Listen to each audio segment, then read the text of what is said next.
கேட்பாராயா ஜபத்துக்கு? அப்படிலாம் நீ சோர்ந்து போயிருக்கலாம்.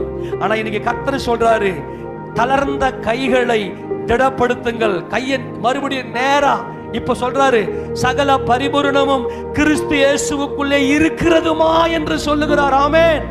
எல்லா பிரச்சனைக்கும் தீர்வு இருக்கிறது. இந்த உலகத்துல தீர்வு இல்லாத பிரச்சனையே இல்லை. மறுபடியும் தேவன் சொல்லுற, கைகளை சிலுவைக்கு நிறைய உயர்த்துங்கள். மறுபடியும் சொல்லுகிற கர்த்தர், தளர்ந்த கைகளை திடப்படுத்துங்கள், தள்ளாடுகிற முழங்கால். ஜெபம் பண்ணலாமா? இவ்வளவு நாள் ஜெபம் பண்ணி மட்டும் என்ன பிரயோஜனம்? இவ்வளவு நாள் ஜெபம் பண்ணி மட்டும் எனக்கு என்ன வாய்ச்சது? ஒரே ஒரு ரகசியத்தை மட்டும் இன்னைக்கு நான் சொல்லிட்டு நான் கடந்து போக விரும்புகிறேன். கர்த்தர் இன்றைக்கு நம்மோடு பேசுகிறார். நீ சோர்ந்து போயிருக்கலாம், ஒருவேளை உன் ஜெபத்துல ஒரு சோர்வு இருக்கலாம். ஜெபம் பண்றீங்க, ஒரு சோர்வு ஜெபத்துல. இவ்வளவு காலம் ஜெபம் பண்ணோம், ஒண்ணுமே நடக்கல, இனிமே நடக்குமா? நடக்காததுக்கு ஒரே ஒரு காரணம் என்ன தெரியுமா?